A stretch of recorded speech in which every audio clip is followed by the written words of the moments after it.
My name is HexJuice, and we are going to be watching an uncomfortable conversation with Cody Ko.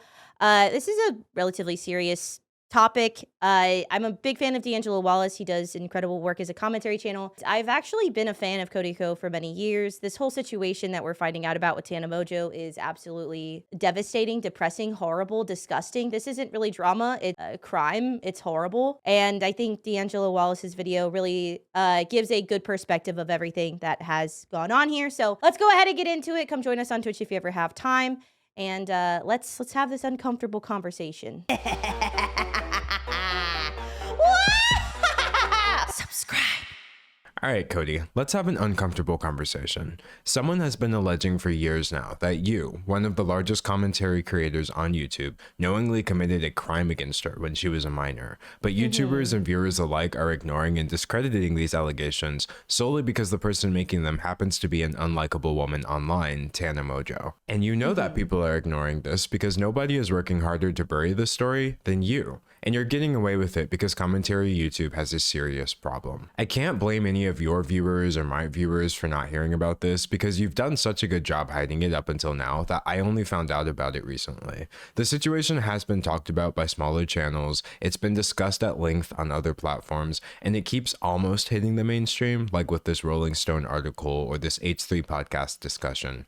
But the reason it hasn't caught on yet, despite all of this, is that none of your friends, nobody on your level, nobody in the commentary niche with enough pull is willing to admit that this situation makes you look terrible. I also think that part of it is due to, and I think this is sort of discussed or mentioned in this video, part of this is due to the fact that Tana Mongeau sort of mentions it offhandedly. There's never been a moment where Tana is like, I'm gonna call Cody Ko out, because people already don't like Tana, and she mentions it offhandedly and isn't actually like trying to call him out for it. It's flown under the radar because people don't really want to defend her anyway. And then it's never been something like, I don't think it's something that's been hidden. The reality is it seems like a shit ton of people actually knew about it. Tana's already not liked. She never made a huge point of being like, this happened to me, this person did this to me. And it's like, it's crazy to me seeing all of the clips from this, because the reality is like, this has not been a secret. This has been out in the open for years and years. A lot of people like him a lot, and they really are like doing any kind of mental gymnastic to just ignore it. I'm not 100%. here to accuse you of committing a crime in this video because I can't do that based on someone else's allegations. Nobody can definitively take these allegations as proof, but at the same time, they should still be looked at and not treated as an open secret and swept under the rug like you've been doing for so many years now. And I was aware that there was some relationship where they had been together in some regard. I was not aware specifically of the age difference, I guess, because I didn't really know how old Cody Ko was, because I kind of liked his like that's cringe stuff, and he hasn't done that for a long time. I wasn't aware of the fact that she was specifically not of age when that stuff occurred, because I don't think it was like a total secret that Cody Ko and Tana Mongeau had like messed around at some point, but like the timing of all of that was not very clear, I think, to a lot of people, at least to me. And from the way the situation keeps popping up more and more often, it's clear that there's only so much rug sweeping you can do before people start taking a closer look at things. So let's take a closer look. We both know that Tana Mongeau is a YouTube personality with a history of lies, controversy, and genuinely problematic behavior that's become so entangled with her brand that her podcast is called Cancelled with Tana Mongeau. And speaking of this podcast, about a month ago, she hosted a live episode in front of an audience, and the conversation turned to you. Who's the smallest you've ever had sex with? This is the Oh clip. my God, no one look at me, Cody Ko. I can say that. I was literally 17. I can say that. It's not like it was hidden. That's the thing that gets me about this, is that this was like an open secret for like 8 years, 9 years. People knew about this. Like, other YouTubers knew about this, and it's been discussed, and it just keeps on the down low because people like Cody and don't like Tana. Like, isn't that like, doesn't it kind of hurt your like faith in humanity? Clips started making the rounds, and people were understandably perturbed because if Tana Mongeau was 17, you would have been 25. So people Insane. started speculating, and Tana decided to set the record straight. I hooked up with Cody Ko when I was 17 and he was 25. She claims that not only were you fully aware of her age at the time, but someone even tried to stop you, and you went ahead anyway. way. There was a situation with Gabby Hanna at a Playlist Live where she pulled him aside and told him like, yo, she's 17. And then we still went and hooked up. To be clear, 17 is under the age of consent in many states, including Florida, where Playlist Live used to take place. So this means that Tana Mojo is accusing you of statutory rape, and she's not trying to hide that.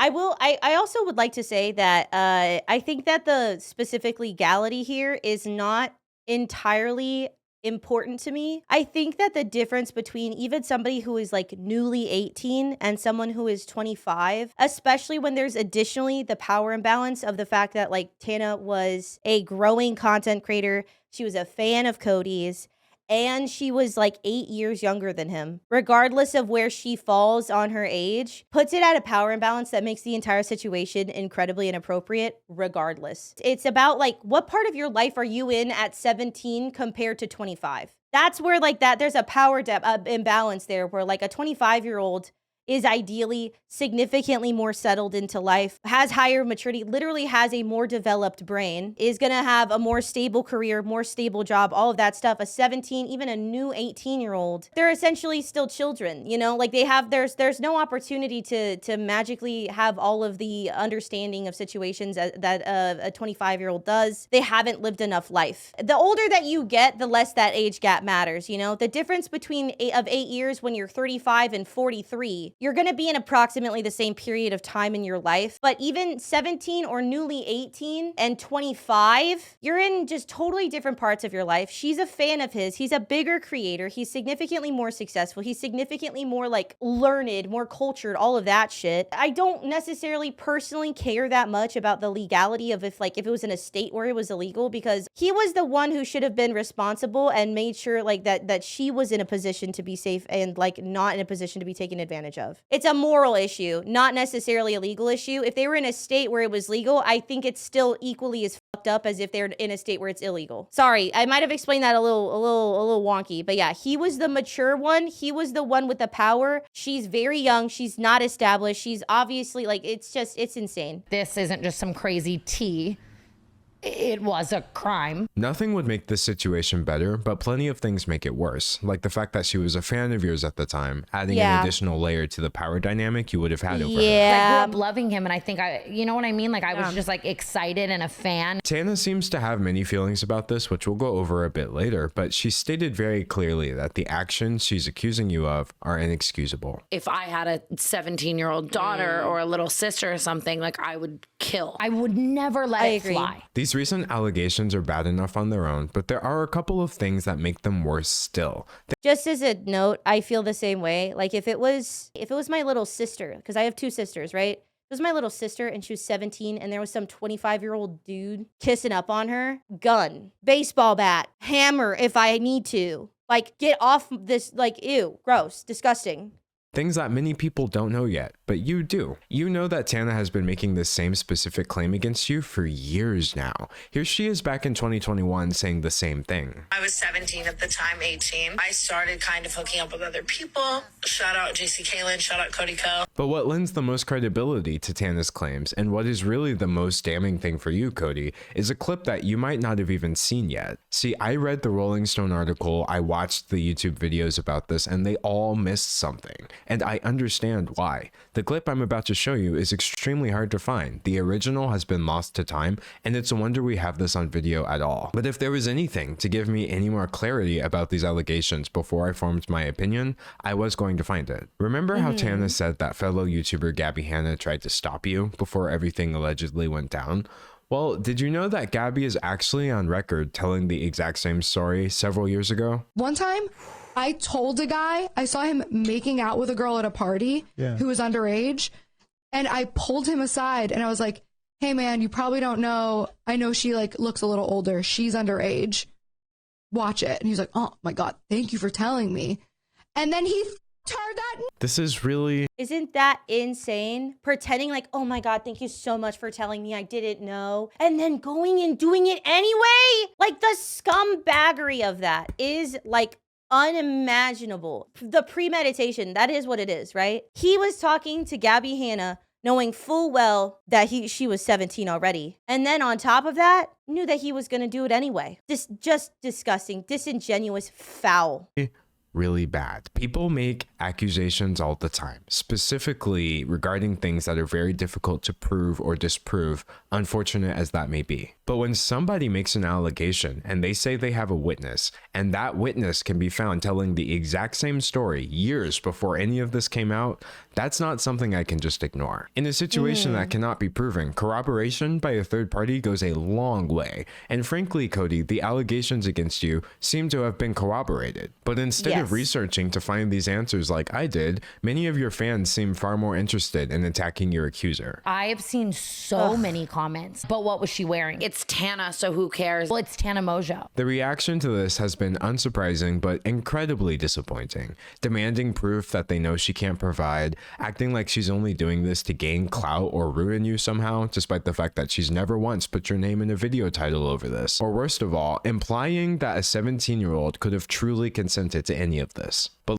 the thing is like, it doesn't actually help Tana Mojo to be attached to something like this. Because Tana realistically has always been an incredibly controversial figure, like literally since she was like a kid. Like even at this time, she wasn't exactly like uncontroversial. She's always been that way. And in the last couple of years especially, she's really sort of like chilled out and been a bit more under the radar. She's been in trouble significantly less than she used to be. And so it doesn't actually benefit her in any way other than to make her life shittier to be a part of a situation like this or to have this brought up, because people already don't like her. She has been, I think, trying to do a lot of growing. Like she's talked about the TanaCon stuff. She's talked about the iDub stuff. Like she's taken accountability and responsibility for a lot of things. Like she does genuinely seem like she's trying to like grow up and move on and be, you know, a better version of herself, be a grown version of yourself. It doesn't benefit her at all to be part of a controversy after doing the work that she's done,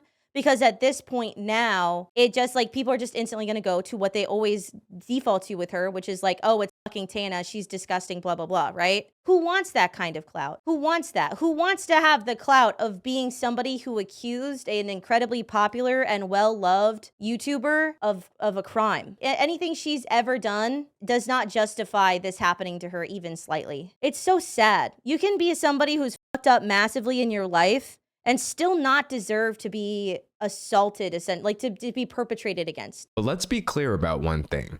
That is not the case. No amount of retroactive age calculations or what-if scenarios change the fact that what Tana described would be, objectively speaking, a crime. Correct. A crime which you've said absolutely nothing about. And even if this wasn't illegal, you remember being 25. You would have known then, as I currently know at age 25, that nobody this age should need an explanation for why a 17-year-old is off limits. Because you remember being 17 too. I'm gonna be real, at 17, I would have known that was wrong. At 17, I would have understood that like a 25-year-old and a 17-year-old, it doesn't make a lot of sense. And I'm not saying every 17-year-old does, but like people are raised in different ways. It doesn't take that much to understand. Human beings with generally normal cognition abilities understand the difference between right and wrong. I don't even want to like talk to people who are young like that. Like I have no desire. Like I just don't understand why you would even, what do you have to talk about with a 17-year-old, you know? You're like a kid. You're just going to talk like kid shit and have dumbass opinions, you know? Now, thankfully, Tana's personal experience with this isn't one of trauma. In fact, I've seen people defending you by saying, Tana said she doesn't care, so why should any of us care? But that's not exactly what she was saying. I don't associate or hold it with trauma because I am such a comparative person where I'm like so many worse things. He has a wife now. He has a wife now in 2024. He has a child now in 2024. The timeline, this occurred 8 or 9 years ago, almost a decade ago, which is why it's even crazier that this has been an open secret for so long. But yeah, he has a wife and child now. This is many years ago. Things have happened to me. And even if something isn't consciously internalized as an identifiable source of trauma, the body keeps the score. I know things manifest in ways other than me directly feeling them. Like maybe I don't 100%. feel traumatized in certain aspects from certain things, and other things I do. But, you know, maybe they just manifest in ways other than directly feeling. The answer to why any of us should care is that a person has tried to come forward about her experience and has been met with the most vitriolic victim blaming I've seen in years. She's been dismissed, discredited, and disbelieved before anybody ever gave her a chance. because it's Tana, which sets a Yeah. horrible precedent that if a person runs out of goodwill, they lose the right to come forward with their experiences. And I think it's really interesting to talk about this, like the way that trauma can manifest differently in the same person, different traumas, because it's very true that if you've gone through a lot of like really fucked up things in your life, there's levels to it, right? And so if you've been through like a lot of really fucked up stuff, which Tana has talked at length about how she has, like some things just don't end up feeling as like insane. And also in a lot of these situations where you're like a minor and you're groomed or you're taken advantage of, but like it's like in essence that you took part in it willingly. It's very hard to really comprehend that as being traumatic. And a lot of people, when they've gone through something like this, it takes years, sometimes years, many years to come to terms with the fact that you were taken advantage of and that it was like it was a bad situation and all of those things, that you were, whatever the word you want to use is. I don't know exactly what words to use. And even then it's like you can be kind of numb to it because like to a certain extent, how can it be so bad if I chose to be part of that, you know? It doesn't matter that she's not awake at night thinking about it.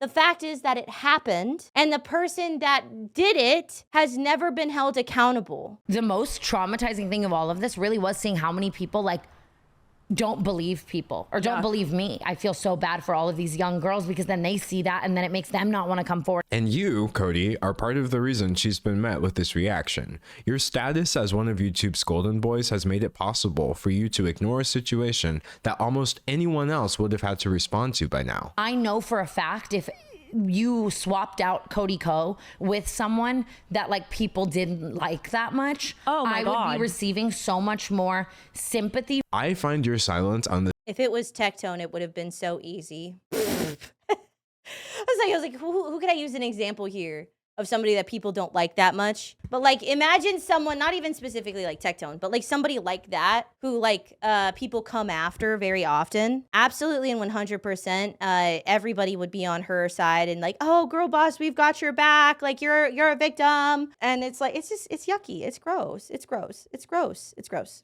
The situation to be uncomfortable because I know that if Tana's allegations are true, then silence would be your only option, since telling the truth would be tantamount to confessing to a crime, and lying would put you at risk of being contradicted by a witness. And like I told you at the beginning, I'm not accusing you of committing a crime, but even if what Tana says is false, your silence is still grossly incompetent at best. At best. Why are you choosing the path that would be your only option if you were guilty? Now, some seem to think that you're not obligated to speak up, and maybe that's what people around you are telling you as well. But from one creator to another, you absolutely have an obligation to, at the very least, call out the misogyny, the victim blaming, and all manner of cognitive dissonance that's coming from your audience in the name of defending you against allegations that you're too cowardly to address. And to be clear, this is cowardice, because you demonstrate it whenever there's controversy afoot. Tana's further claims make it sound like you're terrified. I said something about it online and it was starting to surface, and he texted me like, are we good? And was like, I said, yeah. And like, he was like, my wedding's coming up. You do have a history of Ew. Ugh. I don't even have anything to say. Ew. making bad choices when you're terrified of people finding things out, like your history of using slurs. 5, nigga, 6, nigga, 7, nigga, 8, nigga, 9, nigga.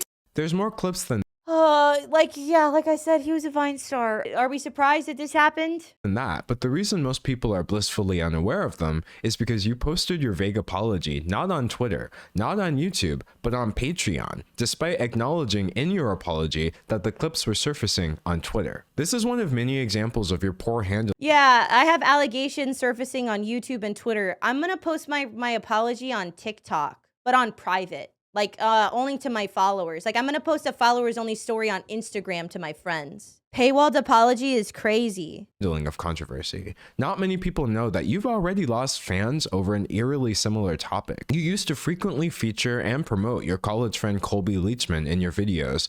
Dude, I heard about this. I wanna know all the details. I had no idea about this. This is absolutely insane. until it came out that during your school days, Leachman's university put him on probation for, as a United States District Judge would later put it, the non-consensual videotaping of a sex act with another student, showing the video to other people, lying to the police about the video, and behaving horribly to that individual and at least one other woman. To make matters worse, the woman in the video also alleged that Leachman drugged her before the recording and that she hadn't actually consented to anything at all. You had this man in your videos. You were telling us to follow him on Instagram, and at some point you did wise up, so he's no longer part of your content, but he still seems like he's very much a part of your friend group. Insane. From the continued hangout since then to inviting him to your wedding just last year, people are under the impression that you're best friends with someone who, at best, committed an illegal sex act and at worst is an alleged rapist. And no matter how many times people rediscover this information over the years, you refuse to say anything at all. You could clarify this, but you won't. But now your cowardice has reached a new low. You've tried speaking and you've tried silence, and now you're choosing censorship. Jesus Christ. I had not heard about this. I think I probably started watching him after a lot of like that person, and I've never heard about this, but like, I'm gonna say, I guess if this is the kind of company you keep, I'm not necessarily surprised by the actions he's taken, right? If you are made up, if like who you end up being, like the summation of who you are is somewhere around like the combination of the 5 people you associate the most with. If that is one of your 5 people, it says a lot about who you are, especially when you obviously know about those allegations. It's fucking crazy. On your YouTube channel, where you've been pumping out content nearly every day now, I couldn't find a single comment on your last video about this situation. Not even one. Comparing that to the comment section on your Instagram, where every single comment I saw was about this, it's clear that you're heavily censoring your audience on YouTube. But surely you must have realized the limits by now, since people have just transferred the conversation over to your wife's channel. So I will say, I think that there is merit to censoring your comment sections in instances where it's not this. I have censored words that are like insults that are thrown at me, or like I don't allow links, I don't allow slurs in my YouTube comment sections, right? Like you can do that, and I think it is like a healthy thing. You can also do some things to prevent bots in your YouTube comments, but like trying to stifle like people hearing about it by taking it off of your comments. People are going to go to your YouTube comment sections on anything that you post and try and figure out what you're doing in there, essentially. Censoring that from your biggest platform, the platform that more people have access to and actively use probably than Instagram or Twitter, is definitely a sign of the intention there. You understand what I mean? Because I don't believe you can do the same censorship on Instagram or anything like that. The fact that her comment section is overrun due to your decision to stay silent about this should be all the proof you need that decision was wrong. At this point, your silence and censorship are a response with disturbing implications. The only thing that I've seen this hidden portion of your audience asking for is the truth. Yes. So why aren't you telling it? And your silence isn't the only one that's bothering me either. All these Reddit threads, like if my name's on any thread, it's all getting deleted. I witnessed the heavy-handed moderation of your subreddit in real time as I researched this video. I would refresh the page and posts would suddenly be unapproved by moderators after racking up hundreds of comments, removed because they could, quote, instigate drama, or more commonly, just locked and or removed with no reason given whatsoever. I'm sure insane. Not uncommon for Reddit moderation. The censorship is crazy. Trying to keep it quiet is crazy, because the power of doing that in your spaces, right, on Reddit and on YouTube, is that people that do like you don't find out about it. Because people who already know about it, and they want to share the information and get new information and figure out exactly what's going on. But trying to prevent as much as your core audience from finding out about it is the censorship. It's just, oh God, it's so calculating. It's so disgusting, because realistically, your core audience is like your YouTube comments, except for like haters like YouTube comments as well. But your Reddit, your subreddit, that is like the most core audience, unless you're like a streamer with a Discord channel, right? Or a Discord server, right? And so it's like, it's so very specific. It's such a specific choice. And I do think it indicates guilt for sure. Sure, whoever is doing this thinks they're helping you, but you should probably tell them that they're making things look 10 times worse. But it's not just your moderators, it's your friends and fellow YouTubers too. It's no coincidence that with the exception of the H3 podcast, I haven't seen a single channel people over 1 million subscribers do so much as acknowledge that this situation exists. And I'm not talking about channels that never would have discussed something like this either. I mean the same channels that were rightfully calling out people like Dr. Disrespect for texting a minor, which are the same channels that are now completely ignoring a scenario with an even bigger creator being accused of doing something much worse. You can't say it's because the allegations are unconfirmed, because the channels that I'm talking about discuss rumors all the time. And this video is all the proof you need that there's still plenty to discuss even without making definitive statements. The general public may not know about the situation, but I promise you, anyone who's online enough to run a YouTube channel does. The amount of people in this industry who like want to protect him and are like talking to me in a way where it's like they, you know what I mean? Like, or even just friends like, but I love him. The community's silence on this has been so staggering that people are now saying that commentary YouTube is a boys club, aka a male-dominated space that mistreats women while enabling and protecting men. And the truth is, Cody, whether you're guilty or not, you are being enabled to ignore this and protected from having to respond as an act of misogyny towards Tana Mojo. We both know that on our side of commentary YouTube, any man can easily elevate himself by dunking on misogynists in his content and espousing a generally feminist viewpoint. 100%. But if that viewpoint turns to silence the moment a situation is no longer cut and dry, then that viewpoint was a brand strategy, not a belief. The misogyny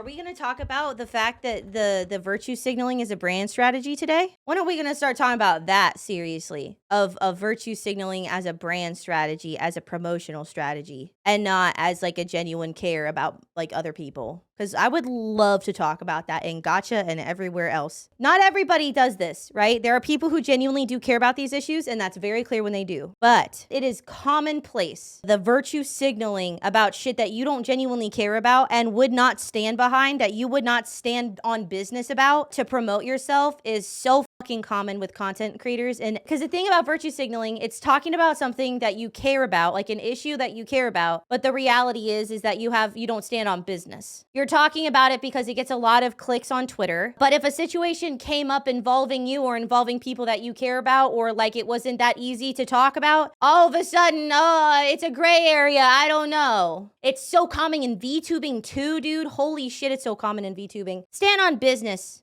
Period. That we should be discussing is right here in the community. Yet the only thing I'm hearing is a bitter, hollow silence. One that you have the power to end. I said it in the beginning, I said it in the middle, and I'll end with this. One person's testimony does not give me the right to accuse you of doing anything illegal. True. But I can point out the facts. It's a fact that you and Tana were around each other during the year she specified, as seen in your uncomfortable collab videos, which are still online. It's a fact that Gabby Hanna has made claims that seem to corroborate Tana's allegations against you. And it's a fact that you are suppressing your audience's knowledge of these allegations by censoring your YouTube comment section. These things may not prove Tana's allegation, but you better believe that they contextualize them in a way that you need to address. And you still have every right to address this, even now. If you have a side of the story that we're missing, then tell it. If I have my facts wrong, say something. Nobody should ever be denied the right to tell the truth, no matter what. I'm sure we can all agree that everyone should have the right to speak their truth. But that's exactly why I couldn't just sit here and watch the whole world tell Tana that it doesn't apply to her. Regardless of the truth of the situation, I'm just so disappointed either way. That is all. Goodbye, Cody. It is so very interesting the way that this has been handled, because people just really like Cody Ko. Cody's been around for a really long time. He's obviously incredibly successful, all of those things, right? And Tana is a person who's been publicly incredibly flawed. Automatically, if you're somebody that has been, seen as being very flawed, people are harsher on you and give you less space. But it is just so incredibly disheartening the way that this was kept under the radar, and the fact that, am I surprised necessarily that people are defending Cody Ko because, it's Tana, nobody gives a fuck? Not really. But really what it is the number of content creators that have realistically known about this the amount of time that this has not even really been hidden effectively. Like, it's not like anybody's been trying to hide it, really. It's just like the way that it has been allowed to go under the radar is so incredibly disgusting, especially as a fan of Cody Ko's, because I watched him for a really long time. So it's just so fucking sad and so disgusting. Let me know what you think down in the comment section below. If you're on YouTube, come join us on Twitch if you ever have the time, twitch.tv/hex_juice. Take care of yourself, be kind to other people, and understand that somebody can be a flawed individual who have done things that you don't approve of, and they still don't deserve to be taken advantage of regardless. I hope y'all have a wonderful day. Boo-bye!